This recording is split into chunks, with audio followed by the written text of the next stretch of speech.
Welcome back and good afternoon, like clockwork. High noon here on the East Coast. I, you know, I'd be remiss if I didn't acknowledge the obvious here today, at least for beginning, and the thought process only briefly crossed our mind here at TWR that we would change and adapt and do something different, but we are sticking to our guns because never has it been more important under the current environment than for us to focus on the mindset shifts that are going to help you accelerate the progress of growing and scaling your companies. Our hope here at TWR is that, of course, you, your family, your people, and their families are hunkered down, safe and sound. The question really is, how do you prepare for the unexpected? We know that answer is you don't, because if you expected it, you'd be able to prepare. So unexpected by definition means something we did not prepare for, obviously. And it's not really crisis management at all, because crisis is like people and it's like time. They're ultimately unmanageable. The only thing, or the only way out, I like to say, is in, and that is to manage the mental and emotional states of yourself, first and foremost, and of those around you, your team and your family. Remember, when you allow your environment to control your psychology, that is your mental and emotional state, you are not going to win. The number one stranglehold on any business, folks, is still the same, and that is the practical psychology or mindset of the business owner or you as the leader.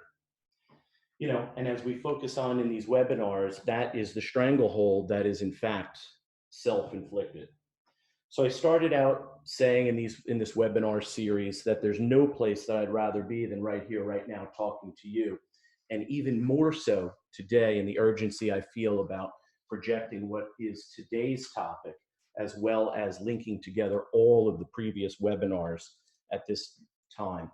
Like I said early on, I believe that you guys and gals are the gladiators of modern times, the folks who really are on the front lines, outside, of course, in current light of the situation, with our first responders and our medical folks out there who are really on the front lines currently. It is us, the growers of the economy, that are going to come into play right now. It is us, and this is a call to action for all of us to really step into what's going on in our businesses right now and accelerate the process, of course, to grow the economy, which we know will probably be slowed even when this thing passes. So what I'd like to do next is talk a little bit about today's topic. As you know, is just because you can doesn't mean you should.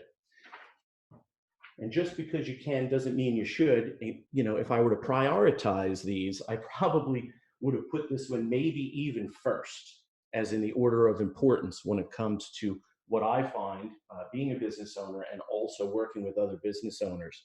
And that is, of course, being in the weeds, and the importance that it is right now for us to focus on the strategic aspect of our business and the people and the process to create the businesses that we imagine. So without further ado, I'd like to remind you, of course, that we are going to have a polling question in today's thing. So I'd like you to write that number down. Just take note of it, because at the end, when we ask you this question, your votes definitely matter. I'd like to begin, like I do on all of these calls, with starting with a bit of a recap of what all of these webinars were. But today, you know what? I want to start with what they're not. I think if you noticed over the past several months, these calls have not been about closing deals and how to do that better. We're filling your sales funnel. We're building a sales team, or how to run or operate your business, what your organizational structure should look like, or how to do anything for that matter. And like my friend in Thailand says, when I ask her how does she learn how to do all this stuff, cooking, and what she's doing, she says, the Google. So everything that we're talking about in this are not the things that you can Google to grow and scale your business. And I have to tell you, to grow and scale your business is a much different and much longer process, and it always happens with the mental shifts that make that happen. These sessions have been and will continue to be about chopping not at the branches of this thing, but at the root. And that ultimately always has been the mindset of the business leader, and in this case, you. So we started off the series, if you recall, with the worst number in business. And that kind of fell into the category of know thyself.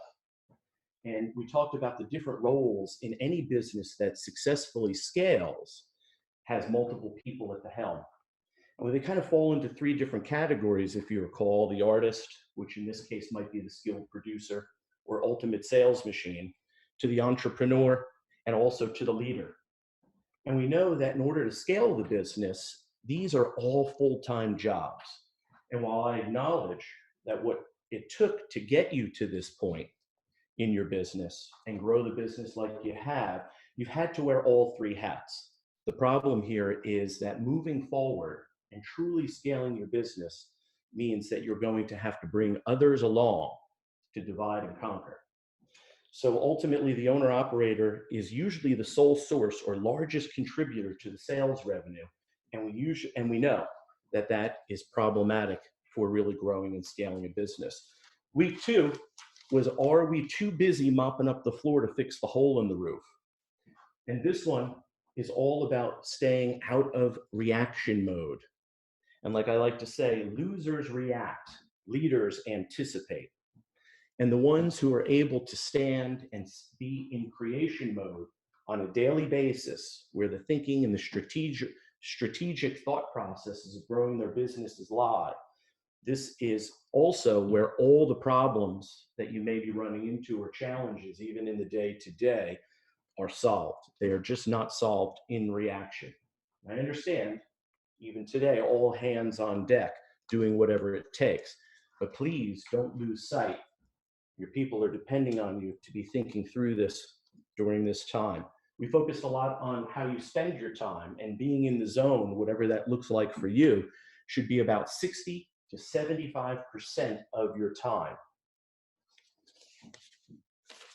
Next was webinar 3. Just because it's a good idea doesn't mean you should. And we had Angie Toko as our guest on that call. And that was basically, all my problems started with a good idea. This is where the business owner really has no clear vision to get out and look at the future beyond selling, and more selling. Really, we spoke a lot about, when Angie was on the call, the pitfalls of the lifestyle business that comes from the prison that we build ourselves and not reinvesting our time, human capital, and our financial wherewithal back into the business and just growing our lifestyle disproportionately to what it's valuing and not reinvesting in the business. Webinar 4, which seems like a long time ago now through all of this, were the things that are easy to do or easy not to do. What are those simple things that, done repeatedly and consistently, will have the biggest impact in your business? We spoke a lot about the difference between a client and a customer being more of a one-time or a few-time transaction where there really is no relationship built between the two. But we know in this business, and like any business that really builds and scales, it's a client who is really under your care, guidance, and protection, as Chet Holmes says, in all of the decision-making processes of their business. The buzzword here, of course, is relationship, but it seems, in fact, that most small business owners, as they grow, they start losing touch and connection with the very thing that built them and got them to where they're at. And this business and this industry, for the agents, I've seen this to be a huge hurdle. And really, the mindset shift here is really about understanding that wanting to keep that connection and do those small things that matter, whether it mean meeting with your people, focusing and having those conversations, and working on all the things that matter and building that relationship, are actually as important as everything else you're doing, and oddly enough, that you like it. Okay, so moving right along. 6, never tell people how to do things. Tell them what outcome you want, and they will surprise you with their ingenuity. Boy, I really love this quote from Patton. It speaks volumes to what we're experiencing, not just now, but through the course of our business lives. And we know in order to grow your business, we know that there's a time as business owners where we needed to hand off some of the responsibilities and the myriad of challenges and tasks that need to be implemented in order to grow and scale our business. I don't know if you've noticed, but that is a very difficult and arduous lesson to learn. And today, we are going to focus on the mental block and the challenge that we must break through. This is another one of those hurdles, and that is the difference between leverage and delegation. We're going to speak to that a little bit. Then I'm going to bring on a very special guest today, and we will move forward accordingly. So now, what really is the difference? Well, by definition, we know that delegating is telling people what you want done and when you want it by. But we usually and rarely check in with them. And even if we do, we notice that they're off course. The very nature of telling people how to do something gets in the way of them actually getting it done. It's kind of like you asked for a bridge and you get there and they're building a tunnel and you don't really know why, and leaves everyone frustrated because the result is usually lackluster and not originally what it was. We know that leveraging is quite different, in fact, and that's more about inspiring employees to do something, to getting their buy-in to the why. Now, you've heard that too, because that's a big catchphrase now, is the why, making sure you communicate the why to your employees. But really, the most valuable resource and asset in any company is the people, their ingenuity, their creativity, their passion, determination, and now today, even their resilience.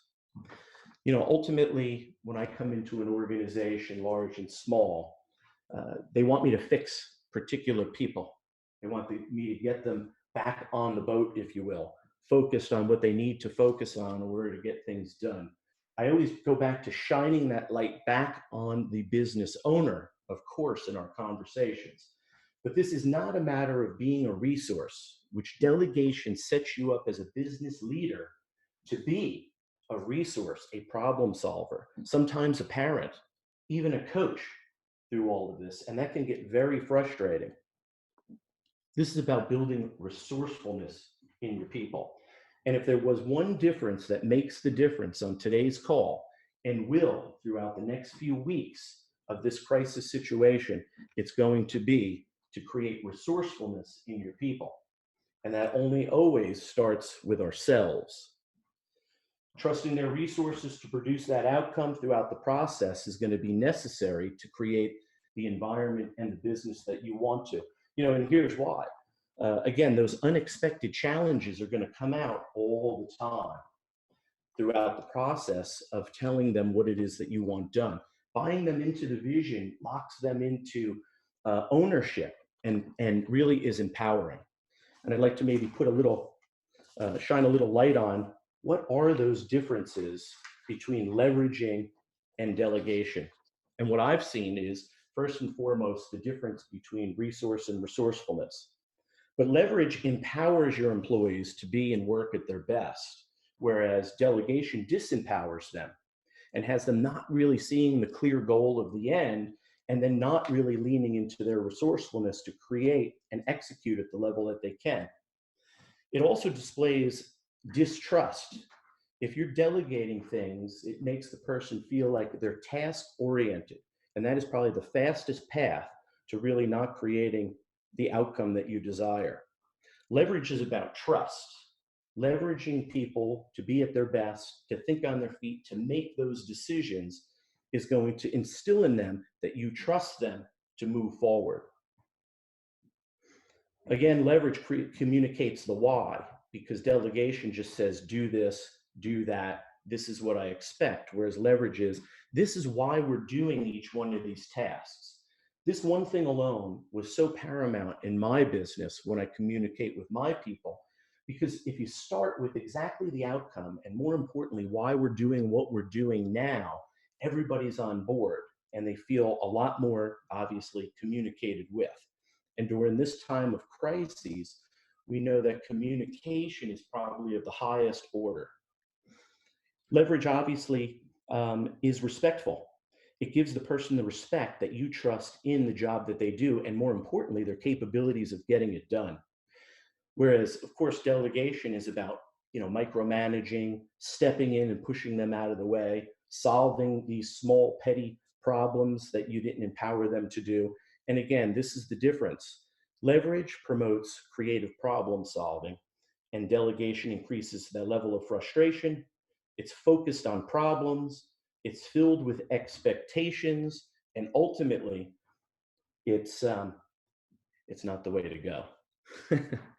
So, without further ado, I'd like to bring somebody on in this call. And even before the crisis happened, I started thinking to myself, who would give the most value to button up these 5 webinars better than a gentleman that I've had the opportunity to work with, a 5-time CIO of some of the largest organizations, from JP Morgan Chase, from Lehman Brothers, Bear Stearns, Cash America. I had the opportunity to coach his leadership team at several of these organizations.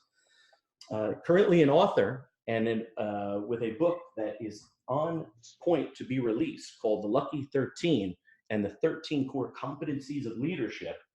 Truly someone that falls into that category more as a leader from our first webinar than any other, a people person that believes in the investment. And the most important resource we have is human capital. Also a published singer and songwriter, just to throw in there. And now, currently a managing partner at D&M Enterprise out of New Jersey. So without further ado, I'd like to bring Vic Pepe onto today's call. Vic, are you out there? Hey, Coach. How you doing today? Hello, Coach. Can you hear me? Hello, Coach. Can you hear me?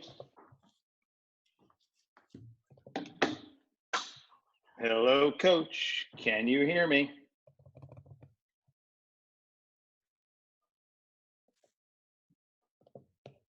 Everybody's chatting, saying they can hear me fine, except the coach. Says the rest of you can hear me just fine. Hey, Vic. Yeah, there was a technical glitch. The gremlins are out again. Hopefully you can hear me too. I can hear you perfectly. Coach, okay. Thanks for the intro. And I feel like we were missing a little something. Hoping we had a little intro music or something, Mm-hmm. I thought maybe we liven it up a little bit, play a little Slim Shady. I don't know, whatever. We just got to have fun here today. The world is going completely crazy. But hey, thanks for the intro, and I'm excited to be a part of the conclusion of this 5-part webinar series. So thanks for having me on today. Hey, could you give us maybe a 30-second review of your background? Because, you really come from both the private sector and also the corporate side of things, from business owner and creator to also working in large enterprise businesses, which are really the customers that these folks want to talk to as well. Yeah, sure. I always tell people that I'm probably the absolute luckiest person in the universe to have stumbled across so much success in my life. But I'll be honest with you, if I look back over 25, 35 years, if you ask me if I planned any of it well in advance, I would tell you absolutely not. And much like you mentioned, I started my life, early on, trying to aspire and get a life in the music business. I did secure a publishing deal, actually 2 different ones. I was an independent engineer and producer, and guess my claim to fame in the music business was having co-written with Alice Cooper in 1991. It's a cool experience. But, as the music business shifted, I found myself needing to reinvent myself. And at a lonely night in the Garwood, New Jersey wash and dry, as I opened up the want ads, I realized I wasn't qualified for anything in there. And on a second read, I decided to look at something and see something that maybe I was good at, the studios I worked in were all computer automated at that time, or beginning to be anyway.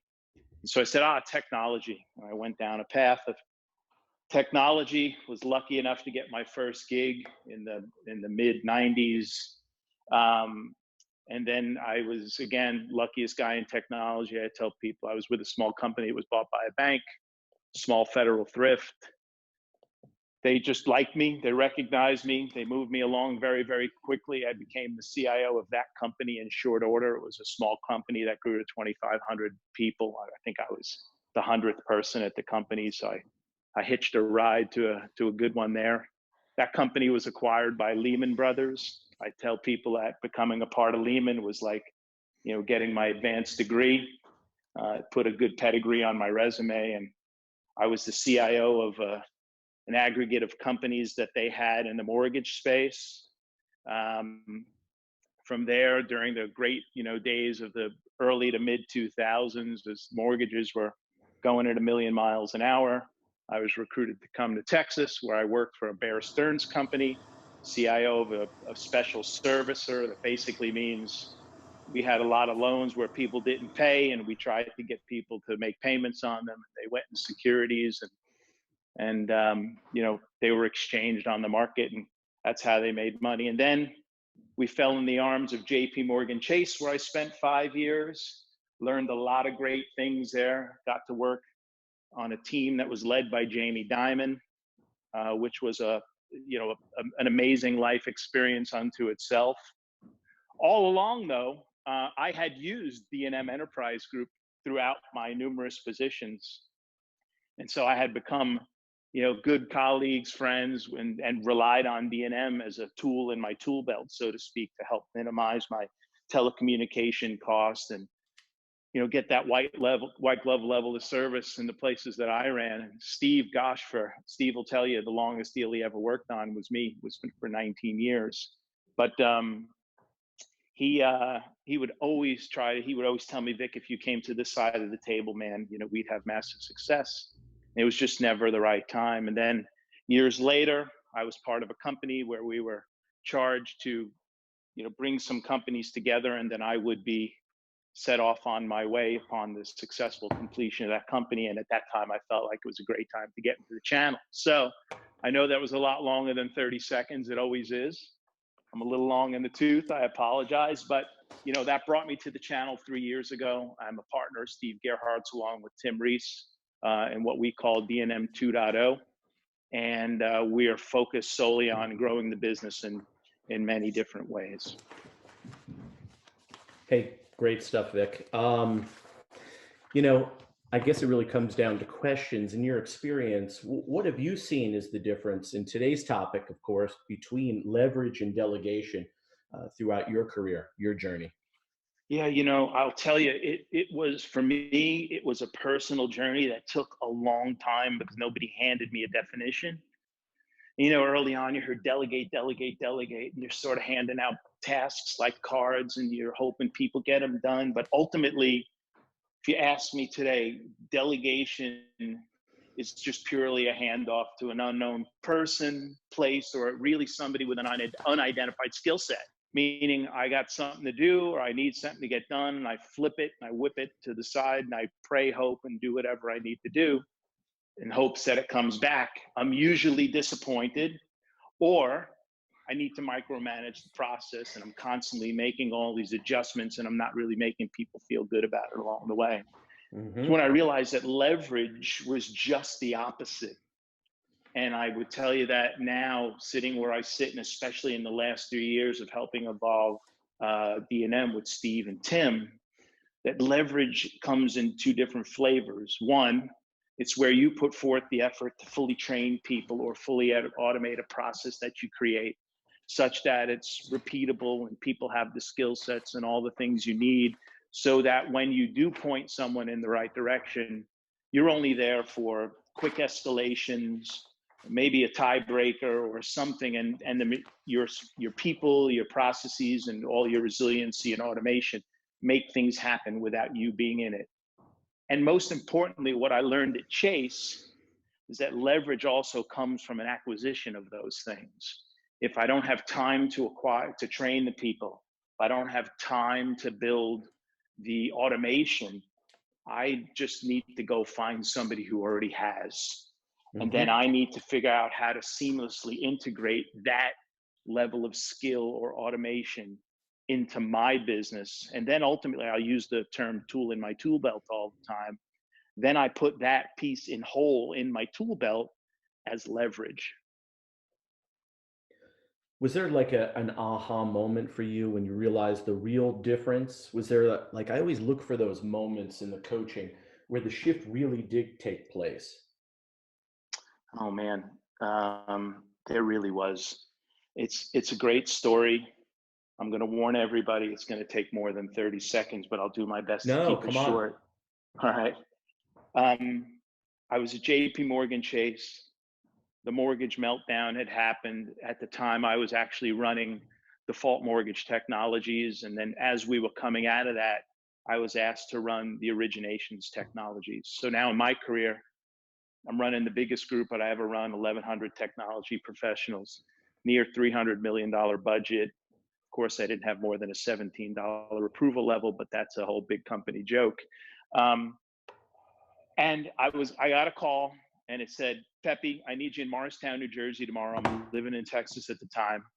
And you need to be at the Morristown airport, wheels up at 8:30 a.m. And we got to go somewhere with Guy and Frank. Well, Guy Chirillo was the CIO of the firm. And Frank is Frank Bisignano, who was a direct report of Jamie Dimons. And Frank ran a lot of things, but he ran the entire mortgage business as part of his span of control. And Guy was his right arm CIO, did everything with him. And so, I'm like, holy cow, I got to get on a flight. I got to get to Jersey. I'm going to stay at the Marriott in Morristown. Holy crap, I'm getting on the Chase private plane. I was like Tom Hanks in Big in the limo. If you remember the scene where he's like hitting the buttons and he's pushing stuff, but I'm trying to keep my cool. Like, yeah, I've been on one of these before. Not really, but that was freaking awesome. But anyway, we get on a plane and we take a flight. We go to Quicken Loans. And when LeBron was leaving Cleveland the first time, Frank was invited to sit in the owner's box, the guy actually owned Quicken Loans as well. And they got to talking about their businesses. And Dan basically said to Frank, yeah, we're so streamlined and optimized that our accounts per employee per month, they're so high above the industry standard. We've got sort of lean methodology inside of our organization. We've broken traditional jobs down to 12 different jobs. And we're all about Detroit. We're in Detroit and we run the mortgage business like an auto production line. And so he invited Frank to come see it. And so Frank being Frank, he gets his team together, boom, we go out there, we see all this stuff. At the time, I'm going to use an average, from an underwriting perspective, an underwriter could probably handle, 8 to 10 accounts per month, right? On a per employee basis. So if I had an underwriter, I was probably, underwriting, closing 8 to 10 loans, et cetera. And in some cases, it was much less.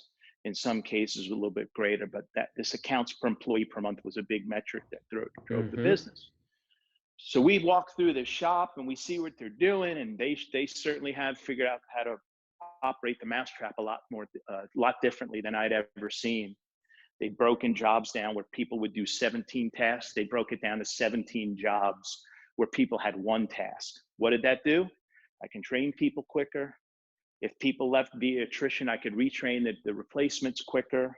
All these things, we witnessed all these great things. So Frank at this table literally offers them, and I don't know that I can share this number, so I won't, but a very large 5-digit $1 million number to buy, lease, rent, or their technology, and then caps it off with an additional number of equal size that brings the comma another movement to the left, or to the right, I should say, and basically says, hey, because if I can get my operation at Chase running even close to this efficiency, I'm going to save $400 to $500 million a year.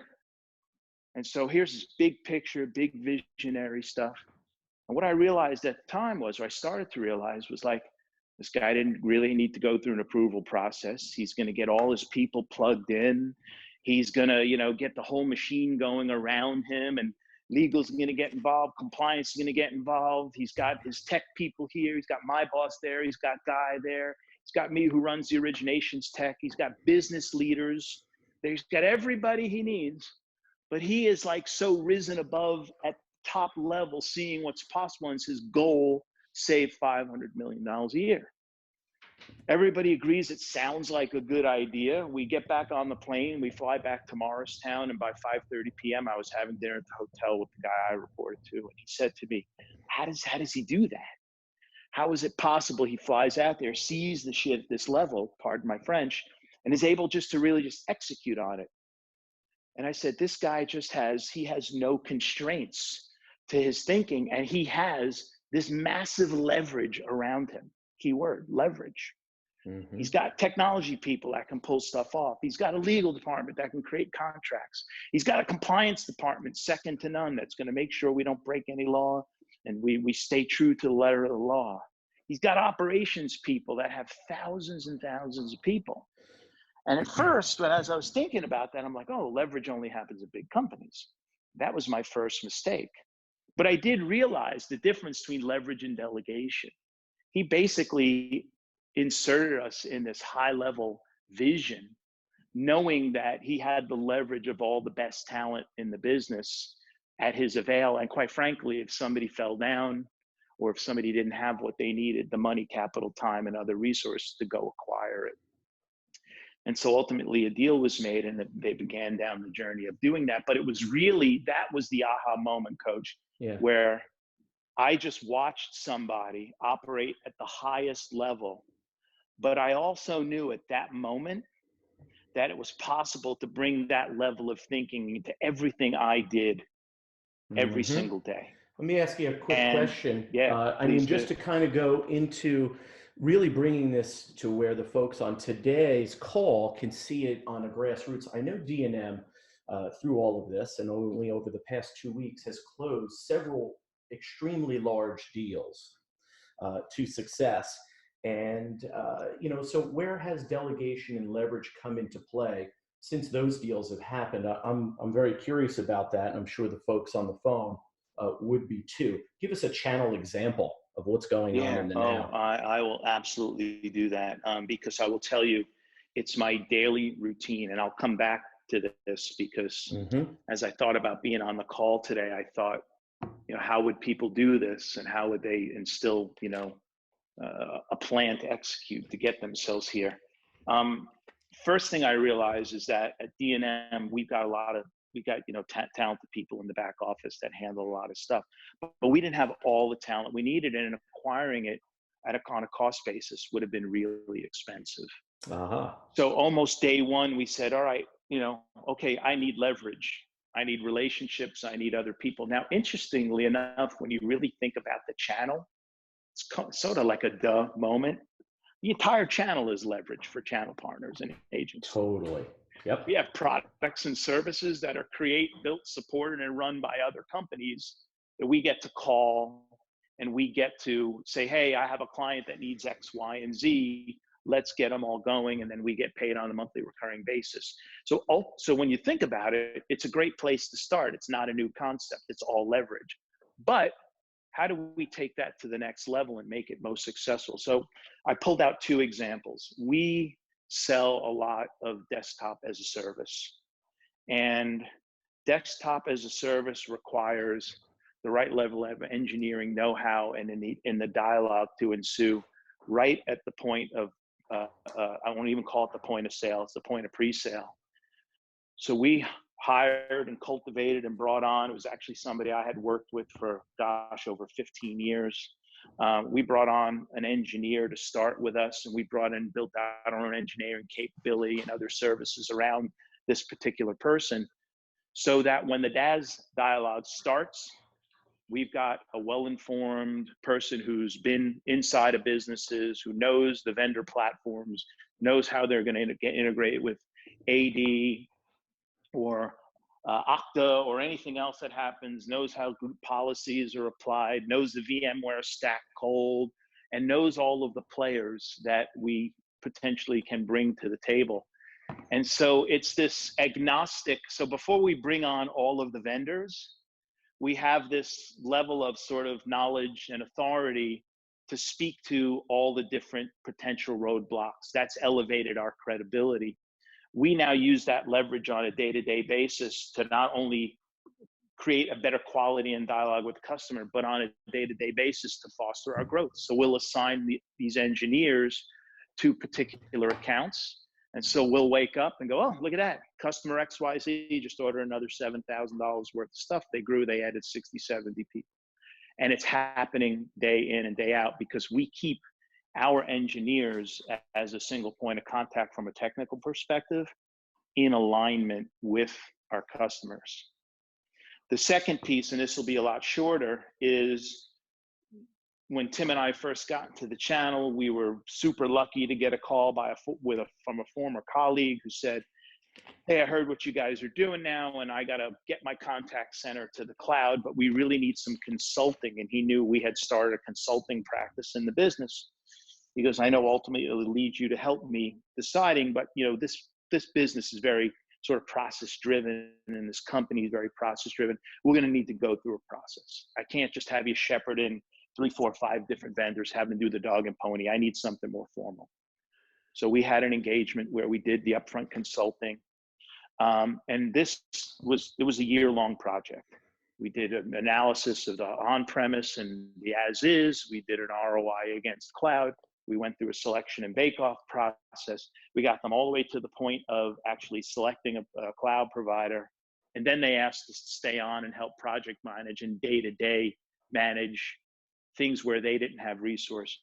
And Tim and I raised our hand, but I'll tell you more so, Tim. There was probably a good portion of that year that Tim's life we won't get back. But we did it because we didn't have the resources and we stepped up. We did have a full-time PM in there. It was another resource, but it needed a lot of wrestling and oversight. And at the end of that, we said, hey, no more. We need to find leverage. And if we can't go higher from an economic perspective, a full-time contact center engineer / PM, somebody, we need to go get it. So we sought it out. We got it. We made a relationship with a company at the start of this year. We've got 2 projects going on with this company concurrently right now. And we are no longer a part of these calls. We established the relationship. They're doing the day-to-day calls. We get on and maintain the highest level of relationships with the customer, but yet we're not trekking to the customers to have to ensure that the projects are going well. So again, we recognize the fact that we were a resource and not being resourceful. As you said earlier, we recognized we needed leverage. We did the analysis and didn't want to spend the money on it. So we went out and found somebody who was willing to work on a partnership level for a piece versus having to write big checks, not knowing if and when the business is coming in. And we've created massive leverage. And I feel like we can take on any contact center project out there right now, regardless of size and scale. We've hit a good well here when it comes to capabilities, talent, et cetera. And again, bringing it even closer to home here, what is it, what can people do immediately today to start utilizing the principle of leverage versus delegation? I mean, to get started doing it. I know everyone on this call is already doing this, but we know that there's always an opportunity to improve. What can people do immediately to become more conscious and actually put this into play in the channel? Oh, okay. Yeah. So I would say, and I'm thinking back to sort of what we talk about at D&M and what we do every day, and sort of what I do when I get up every day. First find the holes in your organization. Find where you are not serving at your highest and best self. Take that accounting, say, hey, if I'm doing these 10 things today, was I on a call with a customer for an outage? Was I somewhere where I wasn't generating the highest level my personal potential? Like, first take stock of that, really, and you have to be honest with yourself. Find those roadblocks so you can gain back your personal time towards solely focusing on growing your business without you being a key individual in there. And as you Mhm. could tell, I apologize to everybody on the phone. I'm a story guy. Um, there was a time in my career where company I worked at was very young, had this, our first time ever in transitioning to a publicly traded company. We had a giant audit, and the list of findings was a mile long. And we had a very limited time to get rid of the highs and low risk items. I'm sorry, the highs and mediums, or the urgents and highs, I should say. And people were worried. And so we created all these lists. And I do remember saying, I wasn't conscious of it at the time about what it was, but I do remember saying, look at your list every morning. If you're working on something that's not on this list, check it every freaking 30 minutes if you have to.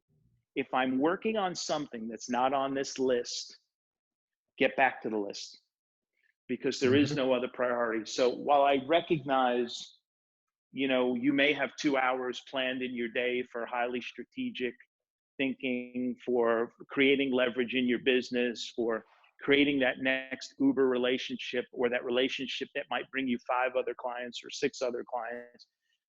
As a pie in the sky, we're working on that 8 hours a day, and we all aspire to get there. But the reality of a problem or something comes in. But if I've got an hour or 2 or 15 minutes scheduled to do that today and it gets interrupted, find the time later in the day. You can't pass it by. Put it back in, move it, but do your very best to isolate that time and do it on purpose. And then while you're finding out what gets in your way and what stops you from prioritizing you being the bigger, better idea thinker and executing on them, again, seek out leverage. Who do I need to train to do what I'm doing? Because nobody else knows what I do. Tony, you said to me once, train or pain, right? Right? Mhm. That's something that I hear you say often, train or pain. It's so, so true. You've got to make a commitment and prioritize it. And if I could peel back a little bit of the curtain a little bit, Coach, you and I were having a conversation the other night, amongst our many, about why you, me, or anybody else might not get anything done. And we all say, oh, I don't have enough money, or I don't have enough time, or, something got in the way, but the bottom line, and we both came to this, is at the end of the day, the only reason we don't execute on something and achieve it is because we just haven't made it a priority. Mhm. It's pure and simple. Because if no time and no money were the true obstacles, we'd prioritize finding more time and earning more money so we can solve the problem. Or we spend less in a particular area to fund something else. We would do something. If it were truly that important and it were truly a priority, we would do those things to pull back so that we can get ourselves in this place.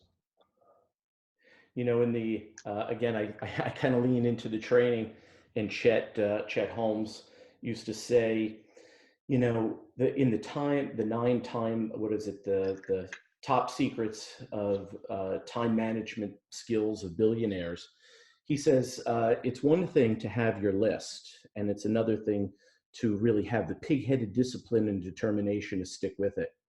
And this is kind of a breath of fresh air, in my opinion, for the folks that are out there. Because if you've already started your own business and you're already in the channel, for instance, we already know that you have the desire, the discipline, and that pig-headed determination to do it. What I found more often is in making these mental shifts and using that same pig-headed discipline and determination to follow through. That is, like you say, prioritize, to be honest with yourself, to look at your list daily and be focusing on those high impact areas of your business. And again, it's not time. Me, you, Oprah, Bill Gates have the same amount of time in a week, 168 hours. But why is it that certain people are able to produce, better, more consistent results? We've heard the stories of people not having the money in order to implement a strategy. And we've heard the cries of, I just don't have the right people, which is going to be a little bit of a focus here as we talk about leveraging. It is, in fact, not just leveraging time and money, but like I said earlier, our greatest resource, people. I wonder if you could speak to the leveraging of people and what's going on perhaps at D&M that keep you out of the day-to-day, Tim out of the day-to-day, and Steve Gearhart out of the day-to-day operations of the business to be thinking strategically. Yeah, well, aside from the two examples, the people on our back office really have a high level of skills, and they're all slightly a little bit different. There is some overlap. People can sort of cover for one another, but we've got some people that have been recruited and hired out of carriers and other places. So we try to find the right person for the right account, the right project inside of our office. And to be honest with you, it's because of that talent we've acquired and because of the people we have in the back office that often I should say often to almost never, we're just not in the weeds anymore. I would say 3 years ago, we were in more weeds than we were 2 years ago. And we are now in less weeds than we were last year, but it is a daily, weekly, monthly effort. There's also something else, Tone. We have a planning session that we put together 1 week a year outside of all of our normal meetings and whatnot, where Steve, Tim, and I just get out and get in a place where we get uninterrupted, and we put a good agenda together. And we only think big term strategically, and we're talking 2, 3, 5 years out. What do we want to do? What do we have to do to get there?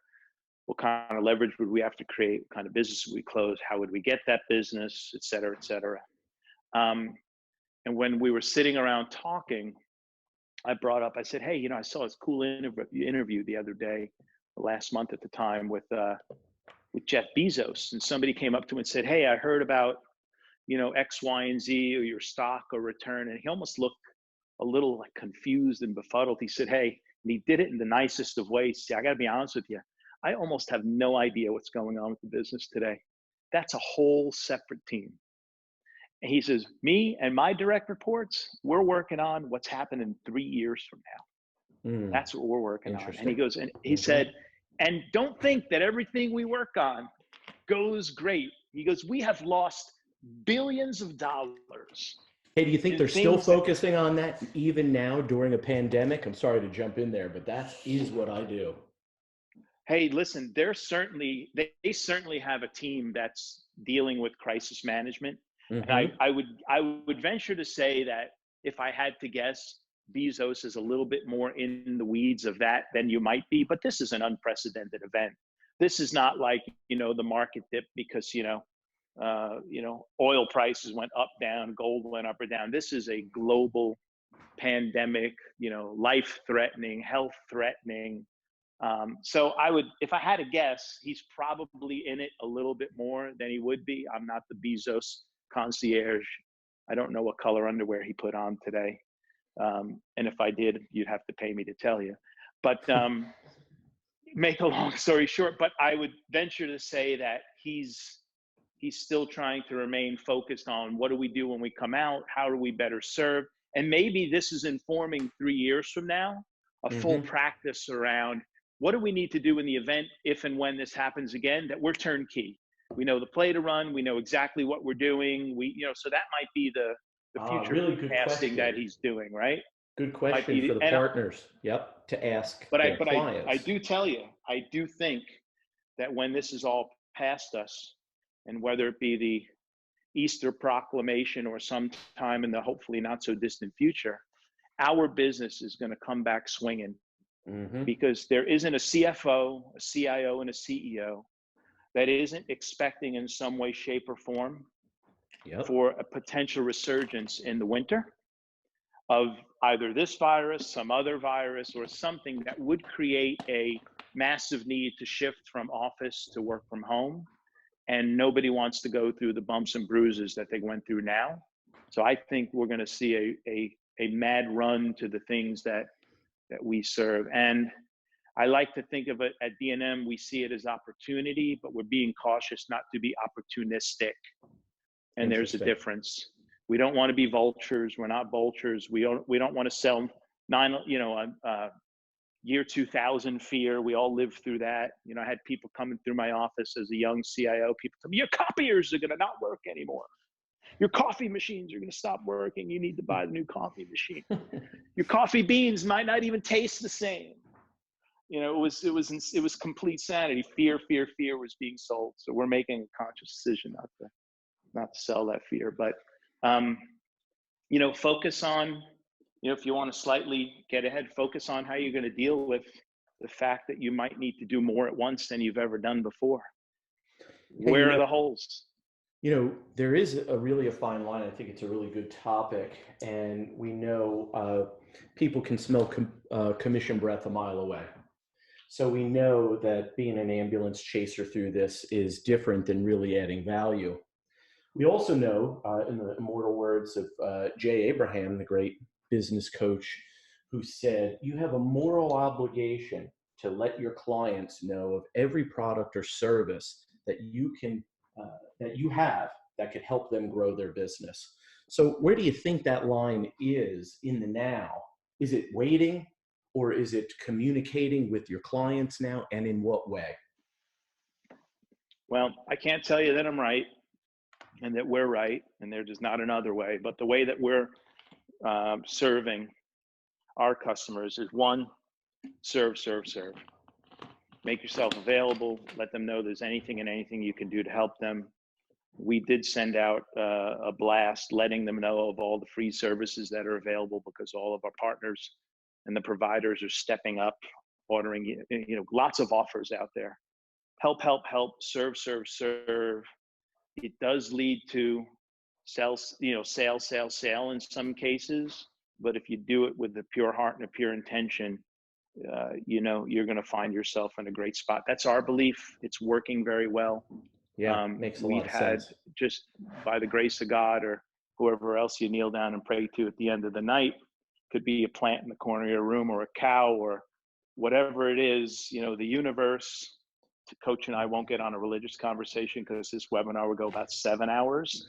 But nonetheless, D&M has been blessed to have a record quarter, and we're just in a spot to serve. Hey, for value and brevity here in time, only because we know a lot of folks on this call, if they already haven't had a jump for a meeting, they're going to fairly soon. I want to get to the slide. I want to get to the survey, because I think this is really the question to ask. And a lot of the folks that I've been working with in the channel, heck, across industries right now, are asking themselves this very question. So if you recall, everybody, on the top of the call and probably on this slide, the number is actually there. Do you feel you have the right staff or relationships with them, I should say, and outside, to create the optimal leverage needed to scale your business, especially during this time? Currently, right now, it's the number one question I'm asking people.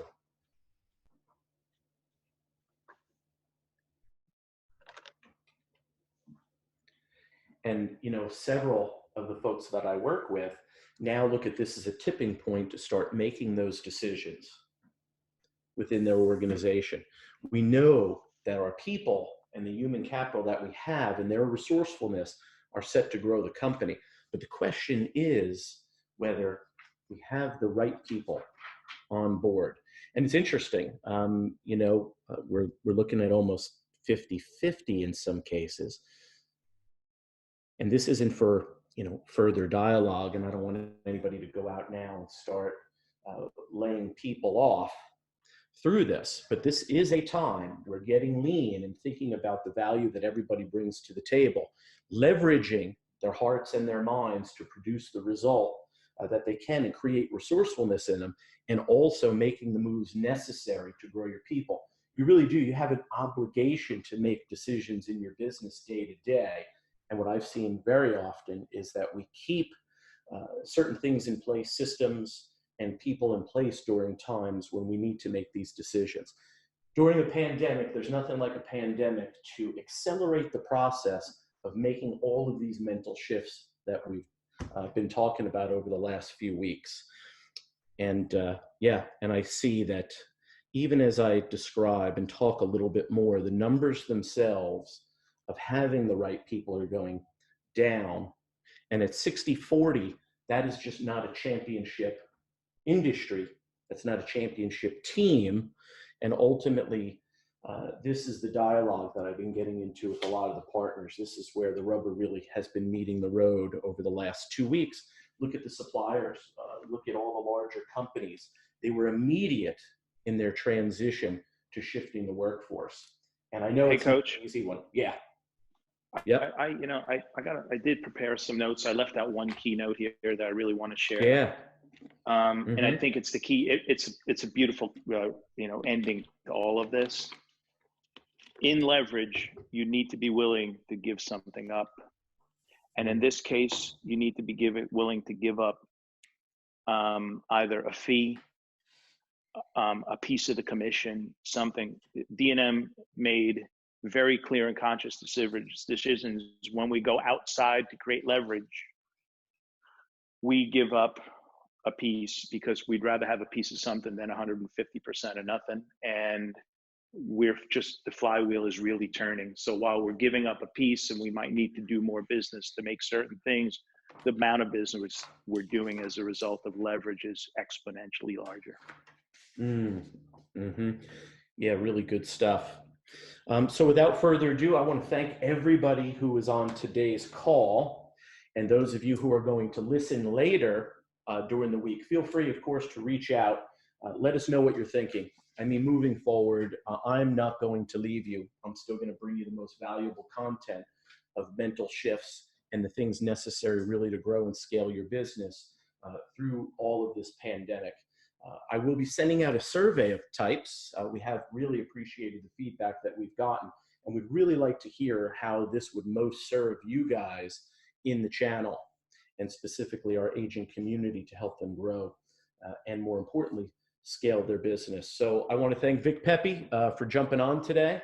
That was Thanks, Coach. Fantastic. The CIEIO, and now really crushing it at D&M. And there's more to come, folks. I really appreciate all of you. Thank you, and be safe. Thanks, Coach. All right, guys. Bye for now.